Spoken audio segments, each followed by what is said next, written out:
तो यहाँ पर आप लोगों को गैस और गैस की सुरक्षा है ना, जिसमें से फायर भी एक खतरा है, गैस है ना, तो हम लोग उसके ऊपर डिटेल में चर्चा करेंगे। लेकिन उससे पहले आप लोगों से रिक्वेस्ट है, काइंडली अपना फोन जो है ना साइलेंट मोड में रखिए। अर्जेंट कॉल है बिल्कुल ले सकते हैं, लेकिन बाहर जाके यहाँ पे मत लीजिए, क्योंकि मैं चाहता हूँ कि ये जो टॉपिक है, ये टॉपिक आप लोग ध्यान पूर्वक सुने, ये बहुत इंपॉर्टेंट टॉपिक है।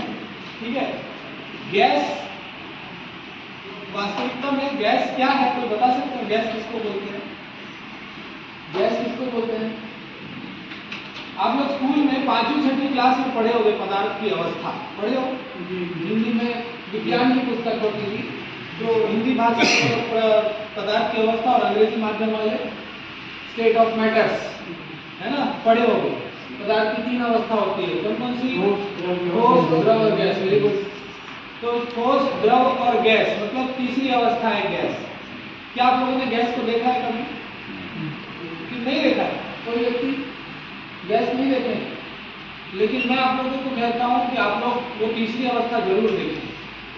कैसे देखें? आप लोग बर्फ देखे हो? बर्फ देखे हो ना, पानी भी देखे होगे। और जब मम्मी घर में किचन में कुकिंग करती है, मम्मी या वाइफ को जब ढक्कन हटाती है तो क्या निकलता है? बात है ना। आप लोगों ने तीनों अवस्था देखी। तो ये जो पदार्थ की तीसरी अवस्था है ना गैस, यह गैस बहुत ज्यादा खतरनाक है प्लांट में। और वो कौन कौन सी गैस खतरनाक है इसके हम लोग डिटेल में चर्चा करेंगे। ठीक है, तो सबसे पहले आप लोग ये समझिए कि गैस को तीन तरीके से कैटेगराइज किया गया है। 3 तरीके। सबसे पहला कैटेगरी है, उसको बोलते हैं इनर्ट या अक्रिय गैस। क्या बोलते हैं? हाँ, थोड़ा ये क्या होना चाहिए ना, आदान प्रदान वाला क्लास होना चाहिए। आप लोग की तरफ से मेरे पास कुछ आना चाहिए और मेरी तरफ से आप लोगों के पास जाना चाहिए। शरीर यही है, मन कहीं और घूम रहा है तो नहीं चलेगा, का कोई फायदा नहीं। क्योंकि ये जो है, आप लोग आज की क्लास अगर ध्यान से समझ लिए तो आप लोग को मैं निश्चित रूप से कह सकता हूँ कि आप लोग एटलीस्ट गैस से तो आप लोगों को कभी भी किसी प्रकार का कोई हानि नहीं पहुंचेगी। ठीक है, तो प्लीज थोड़ा मन और शरीर दोनों यहीं रखिए। पीछे वाले इधर ध्यान दीजिए, एक आपके साइन दीजिए, बाकी इधर ये दूसरा वाला भी बढ़ा दीजिएगा, सब लोग को साइन करें। साइन हाथ से कीजिएगा, मुंह से नहीं। ठीक है, ठीक है ना। चलिए, तो मैंने बताया गैस को हम 3 तरीके से कैटेगराइज करते हैं। तीन उसका भाग है, समझ लीजिए। 3 तरीके से वर्गीकृत किया जा सकता है। सबसे पहला भाग है, जो सबसे पहला हिस्सा, उसको हम कहते हैं अक्रिय गैस। क्या बोलते हैं? अक्रिय गैस। अक्रिय गैस तो हम उस गैस को बोलते हैं यहाँ पर अक्रिय गैस, जो ना जलती है ना जलने में सहायक है। ठीक है, कौन सी गैस है? ना जो जलती है, जलने में सहायक। ये पहला कैटेगरी। दूसरा कैटेगरी है, उसको हम कहते हैं फ्लेमेबल गैसेस। फ्लेमेबल या एक्सप्लोसिव गैसेस मतलब ज्वलनशील गैस या विस्फोटक गैस। ठीक है, उसके कुछ उदाहरण हैं। अक्रिय गैस के उदाहरण हमारे प्लांट में है आर्गन, नाइट्रोजन, आर्गन और नाइट्रोजन। ठीक है, दूसरा कैटेगरी में आपको बताया जो है फ्लेमेबल गैस। फ्लेमेबल गैस मतलब ज्वलनशील गैस। कौन कौन सी ज्वलनशील गैसेस हैं प्लांट में? सीओजी, टोकोवन गैस। Very good. और बताइए, आप लोगों की क्लास है तो आप लोगों के लिए ज्यादा जरूरी है मेरे तरफ आना। इनको कौन कौन सा गैस ज्वलनशील है हमारे प्लांट में? सीओजी है, ब्लास्ट फर्नेस गैस है, एलडी गैस है, एलपीजी है। आप लोग गैस कटिंग वगैरह यूज करते हैं ना, अभी प्रोपेन आने वाला है। तो ये सारी गैसें ज्वलनशील और विस्फोटक गैस। ठीक है, अब तीसरा कैटेगरी है, उसको हम कहते हैं पॉइजनस गैस। क्या बोलते हैं? पॉइजनस गैस मतलब वह गैस जो आप जब उसको श्वसन में लोगे, मतलब जब आप सांस में लोगे तो वो डिफिकल्टीज पैदा करेंगे। जैसे कार्बन मोनोऑक्साइड जो सबसे कॉमन है ना, इसके ऊपर हम लोग विस्तार से चर्चा करेंगे कार्बन मोनोऑक्साइड है क्या। तो कार्बन मोनोऑक्साइड है, क्लोरीन है, अमोनिया है, ये सारी गैसेस प्लांट में। ठीक है, ये हमारे शरीर में जाने के बाद अलग अलग प्रकार से हानियां पहुंचाती हैं।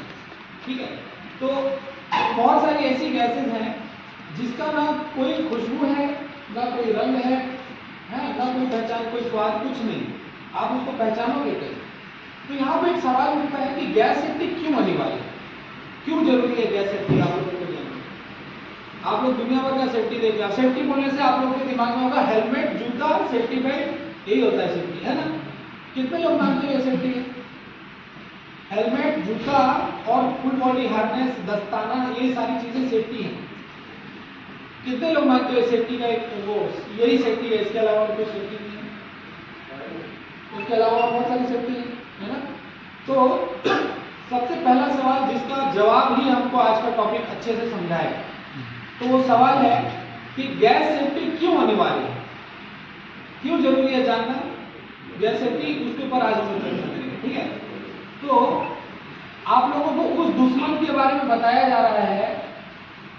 अब जाहिर सी बात है, कोई लड़ाई हुआ है ना, कोई युद्ध छिड़ गया, तो आपके दुश्मन का आपको मैं क्वालिटी बताऊंगा तो आप उस हिसाब से उसकी हथियार लेके जाओगे मारने के लिए, जीतना है कि नहीं जीतना है बात। उसी प्रकार से हमारे प्लांट में हमारा एनिमी जो सबसे बड़ा और सबसे खतरनाक एनिमी है वो है गैस। क्योंकि आपका दुश्मन जो है वो ना दिखता है, ना आप उसको सूंघ के पहचान सकते हो, है ना उसका कोई रंग ढंग कुछ नहीं। जो मेन आपका दुश्मन है, तो आप उसको पहचानोगे कैसे, उसके लिए आज के टॉपिक। तो गैस सेफ्टी क्यों अनिवार्य है, उसके 4-5 तथ्य हैं, ये आप लोगों को मैं साझा करता हूँ। सबसे पहला, सामान्य हवा को छोड़कर, सामान्य वातावरण में जो हवा है इसको छोड़कर बाकी अन्य सारी गैसेस खतरनाक है। सबसे पहले आप लोग सहमत नहीं है तो हाथ उठा सकते हैं, आप लोग अपनी बातें रख सकते हैं।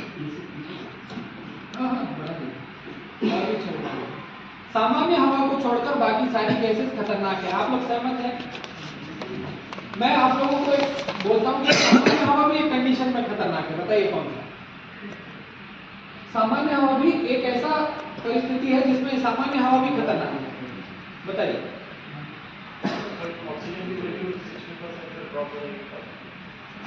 सर वो डिफरेंट हो जाएगा, मतलब सामान्य हवा नहीं हुआ, मैं कह रहा हूँ यही सामान्य हवा एक कंडीशन में खतरनाक है, इसमें कुछ प्लस माइनस नहीं होना, यही नॉर्मल एयर एक कंडीशन में खतरनाक है। वो क्या आप लोग डेली यूज करते हो, उसको हम लोग कहते हैं कंप्रेस्ड एयर। क्या बोलते हैं? Compressed air. अच्छा, आप लोग क्या काम होने के बाद अपने आप को मस्त हवा मारते हो? कितने लोग मारते हैं? हाथ उठाइए, ईमानदारी से हाथ उठाइए ना। अरे मारते हो तो मारते हो, ये इतने सारे हाथ उठाओ, चलिए सब मारते हैं ना। अगली बार अगर आप लोगों को हवा मारते हुए देखें तो मैं ये और जितना हरा टोपी दिख रहा है सब आपका गेट पास ले लेंगे, ठीक है? तैयार रहिए। वो इसीलिए आप लोग मजाक मत समझिए, हवा मारने से कपड़ा साफ हो जा रहा है, शरीर चल जा रहा है, ऐसा आप लोग की मानसिकता हो सकती है। लेकिन मैं आपको एक बताऊं, यही कंप्रेस्ड एयर बहुत खतरनाक होता है। मैंने अपने करियर में, मेरे को लगभग 12-13 साल हो गया सेफ्टी में काम करते हुए, मैं आपको बता रहा हूँ, जब मैं अपना करियर करना शुरू किया था तो मैं भी ऐसी डस्ट जोन में काम करता था जिसका नाम कोको वन है, ठीक है? वहां से मैंने अपना करियर शुरू किया। वहां पर एक फैक्ट्री की कोल्ड रिपेयर जॉब चल रहा था, कोल्ड रिपेयर मतलब तोड़ रिपेयर वर्कर। तो वहाँ का वर्कर ऐसे रोज हवा मारने का था। क्या हुआ, एक ऐसे ही वर्कर आप लोगों के जैसा नया नया आया था काम करने के लिए, उसने भी हवा मारते मारते पता नहीं किस तरीके से उसने होश पकड़ा था, कटिंग वाला हो देता है जो कटिंग होश है ना, उसी को काट के यूज करते हैं। वो इस प्रकार से हवा मारने लगा कि उसकी नाक में हवा घुस गई, और वो मतलब कुछ सेकेंड ही हुआ होगा, नाक में हवा घुसी और ऐसे पीछे गिर गया, एकदम अनकॉन्शियस था। थोड़े समय के बाद कान से और नाक से खून आना शुरू हो गया। जब डॉक्टर के पास लेके गया, जब उसका पोस्टमार्टम हुआ, पता चला उसका फेफड़ा फट चुका था। क्या हुआ था? अब आप समझिए, आप लोग जो हवा मार रहे हो उसका प्रेशर कितना होता है पता है आप लोगों को? पता है?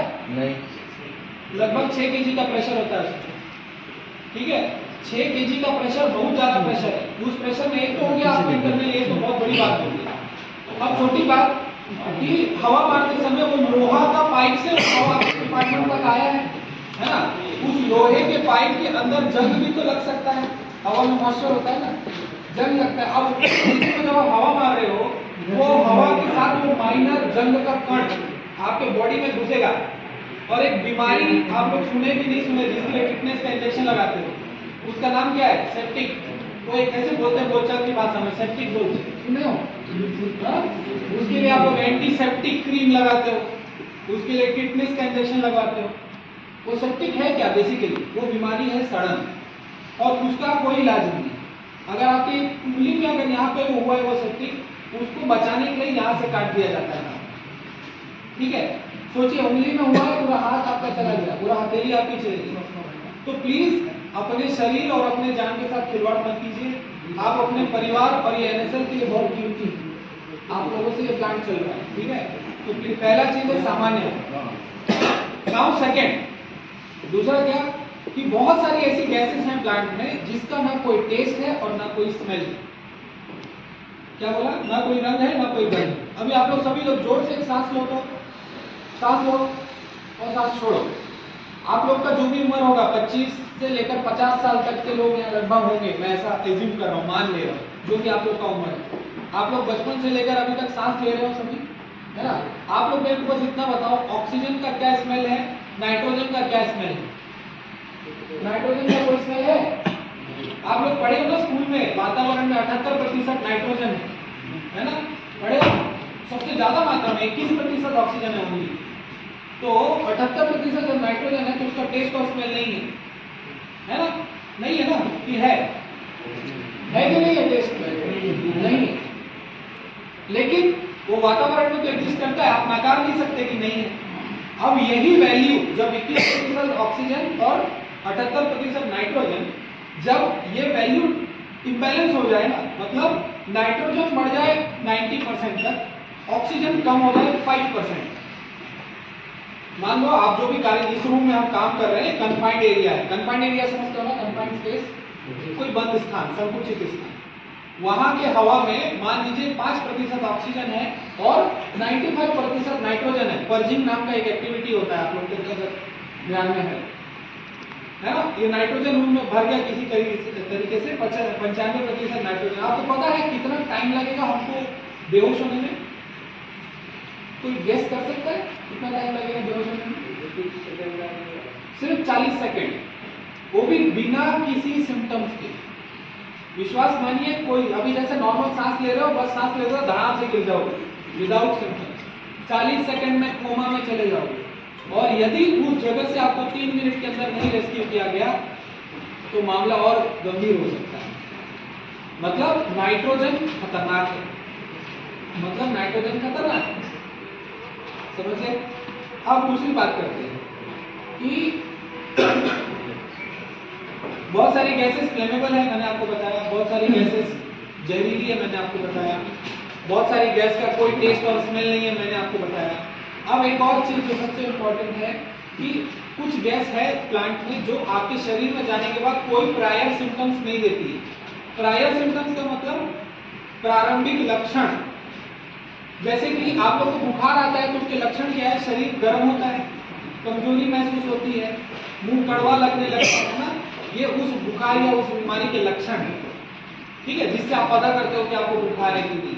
उसी प्रकार से गैस के कुछ लक्षण होते हैं, आप लोग को बताया गया होगा टूल बॉक्स टॉक में कि जब कार्बन मोनोऑक्साइड आपके शरीर में जाता है तो क्या होगा?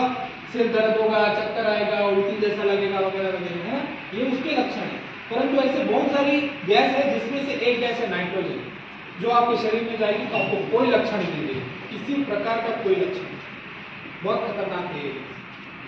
अब सबसे इंपॉर्टेंट बात है जिस पर ये पूरा टॉपिक समझ में आ गया हमको कि why gas safety is important, gas क्यों जरूरी है, गैस सेफ्टी के बारे में जानना, वो ये है कि यह गैस आपके शरीर में श्वसन के माध्यम से, मतलब रेस्पिरेटरी के माध्यम से आपके बॉडी में प्रवेश करता है, ठीक है।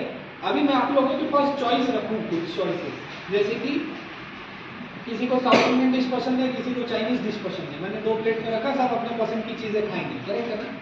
जिसको जो पसंद है वो खाएगा। सिमिलरली 2 ग्लास में, 1 ग्लास में कॉफी, 1 ग्लास में चाय, अब आपको जो पसंद है आप उसके हिसाब से कंज्यूम करोगे, राइट है ना? अभी ठंडी का टाइम है, कोई बॉडी में बॉडी लोशन लगा रहा है और मैं काला गंदा ग्रीस दूं तो आप लगाओगे क्या बॉडी? बताइए, ग्रीस लगाओगे कि बॉडी लोशन लगाओगे? जबकि है तो हाँ, क्या लगाओगे? बॉडी लोशन लगाओगे ना। तो मतलब आपके पास चॉइस है। देखिए, मैं ये एकदम बुनियादी एग्जांपल इसलिए आप लोगों को दे रहा हूँ ताकि आप रिलेट कर सकें, बस। और मेरा और कोई मकसद नहीं। अगर हाई लेवल क्लास करोगे तो भी हम देंगे, हम एनएसएल एग्जीक्यूटिव्स में भी क्लासेस देते हैं। तो लेकिन सांस के मामले में हमारे पास कोई चॉइस नहीं है। आप लोग यहाँ पर भी सांस ले रहे हो, जहाँ कुत्ता या कोई जानवर ऐसा कोई मर जाता है वहां पर भी आप सांस लेते हो, ऐसा तो नहीं है सांस बहुत कम लेते हो। आप हर समय क्या करते हो? रुमाल निकालोगे, रबड़ सांस में लोगे। आप में से कोई महानुभाव हो सकता है, नहीं सर मैं बहुत अच्छा सांस रोक सकता हूँ, कितने देर तक सांस रोक सकते हैं? 1 minute, 2 minute hardly. World record है 5 पॉइंट सम मिनट का है वर्ल्ड रिकॉर्ड, जिसने कई साल प्रैक्टिस किया तब जाके उसने 5 मिनट का वर्ल्ड रिकॉर्ड बनाया। लेकिन हम तो वर्ल्ड रिकॉर्ड होल्डर नहीं है ना भाई, हम 1 मिनट हट से रोक सकते हैं।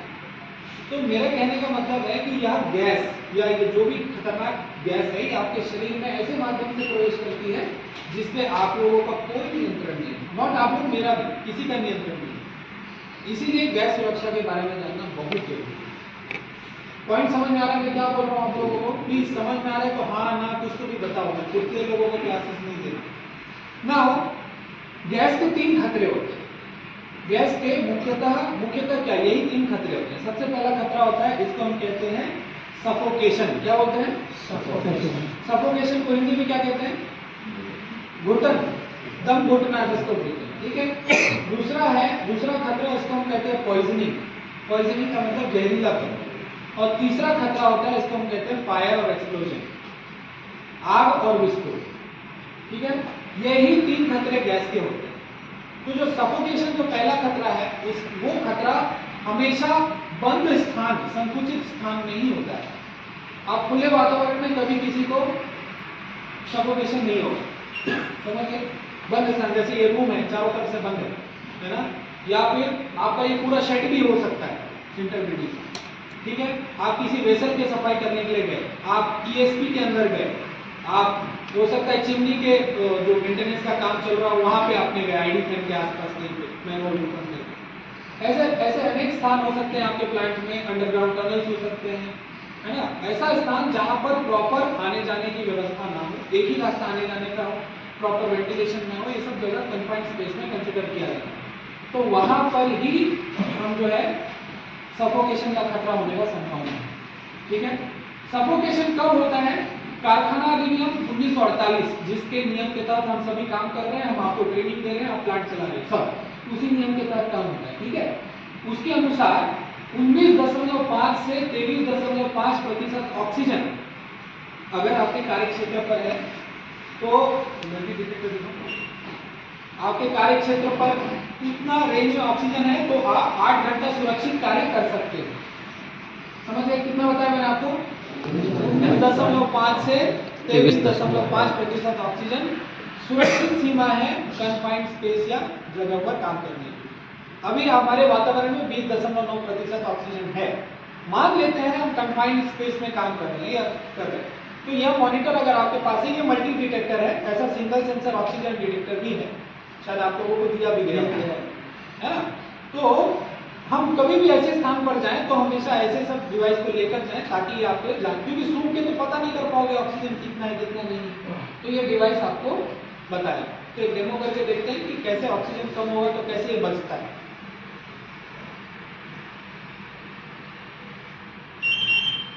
जैसे ऑक्सीजन कम होगा ये इस प्रकार से बचना शुरू हो जाता है, ऐसे ही सिंगल सेंसर भी ऐसे ही बचेगा, कोई नया चीज नहीं, ठीक है। तो हम इसको देख के जान सकते हैं कि ये बजना शुरू हुआ, मतलब या तो ऑक्सीजन कम है या तो कोई और गैस हो सकती है, तब फिर उसके अनुसार हम कार्य करेंगे। ये हो गया पहला, ठीक है। मैंने आपको बताया जब ऑक्सीजन कम होगा तो होगा सफोकेशन, 19.5 से कम होगा तब दम घुटना होगा। अभी मजे की बात यह है कि प्लांट में जब ऑक्सीजन की कमी होती है ना तो उसके कोई सिम्टम्स रिकॉर्डेड नहीं है, कोई सिम्टम्स मतलब कोई लक्षण नहीं, अंदर गए तो धीरे धीरे चक्कर हो रहा है, सिर घूम रहा है, उल्टी हो रहा है, ऐसा कुछ नहीं होता है। आपको मैं ये उदाहरण दे रहा हूँ, RINL प्लांट में SMS यूनिट जो है, SMS स्टील मेल्टिंग शॉप, वहां पर 2 इंजीनियर्स प्राइम मेटल के 2 इंजीनियर्स थे, है ना, जो पहले सीमेंस हुआ करता था, है ना, जो आप लोगों का प्लांट भी बनाया है। तो वहां के 2 इंजीनियर्स ड्यू टू सफोकेशन जो है वो कोलैप्स कर गए, मतलब उनकी मृत्यु हो गई, यही नाइट्रोजन के कारण। वो एक ऐसे ऑफिस कंटेनर देखे हो ना आप लोग, ऑफिस कंटेनर होता है, ऐसे ही वहां पर एक कंटेनर लैब बोलते हैं, cast house area, sorry converter zone में एक लैब होता है ना, उसको बोलते हैं क्या लैब, क्या बोलते हैं, कंटेनर लैब। उसके अंदर बेसिकली बहुत सारा न्यूमेटिक कन्वेयर भी होता है, प्लस के लिए कुछ होता है।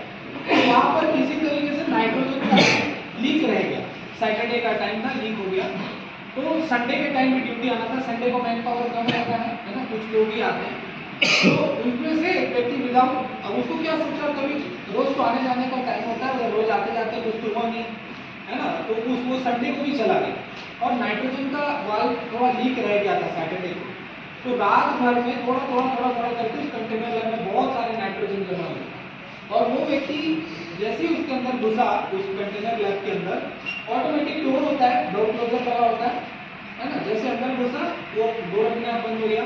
अब चूंकि नाइट्रोजन का कोई टेस्ट और स्मेल तो है नहीं, वो दो इंजीनियर अपने आप कोलैप्स कर गए, मॉनिटर उनके पास था नहीं, इसलिए वो बजा नहीं, बचता तो जल्दी अलर्ट हो जाता, तो 40 सेकंड के अंदर वो लोग बेहोश हो गए।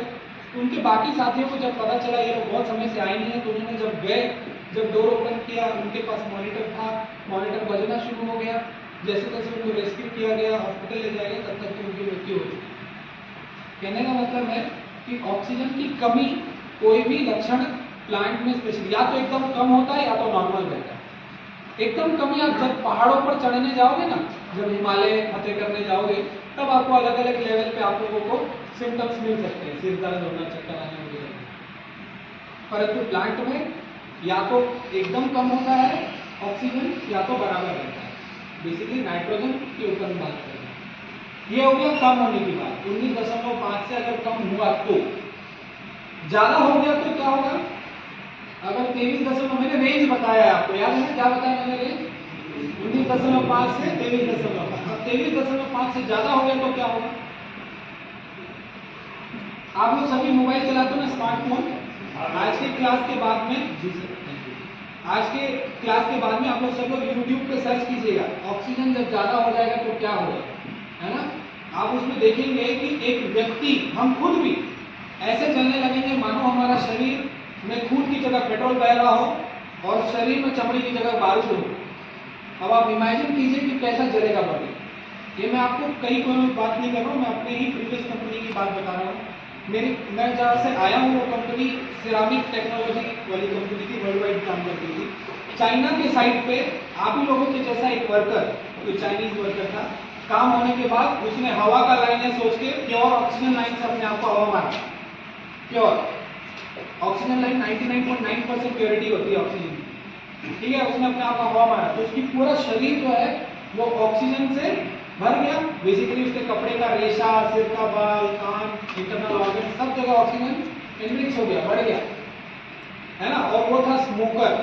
आप कभी भी ऑक्सीजन प्लांट में जाएंगे तो वहां पे देखिएगा, वहां पे नियम है, अंदर काम करने वाले व्यक्ति को अगर वो स्मोकिंग भी करता है तो उसको आउटसाइड प्लांट जाके कम से कम 3-4 मिनट रेस्ट करना है नॉर्मल हवा में, उसके बाद में ही वो कुछ ओपन फ्लेम के संपर्क में आ सकता है। ये प्रोटोकॉल है ऑक्सीजन प्लांट।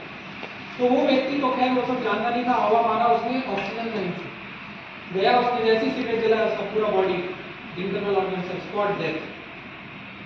पाया गया क्या, ऑक्सीजन इनरिचमेंट, ऑक्सीजन की वृद्धि हो गई उसके एरिया। तो ऑक्सीजन का ज्यादा होना भी खतरनाक है। अभी ये टेबल को जलाने के लिए हम लोगों को, ये टेबल है, हवा है चारों तरफ, हमको इसको एक्स्ट्रा हीट देना पड़ेगा तब ये टेबल जलेगा, करेक्ट है।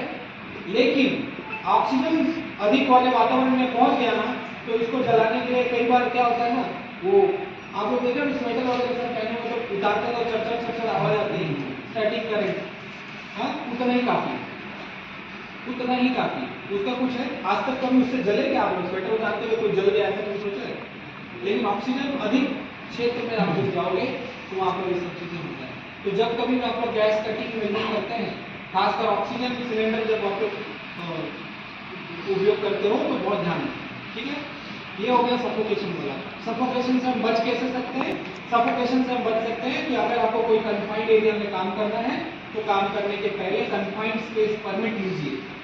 और वो परमिट कब दिया जाता है, जब पहले उस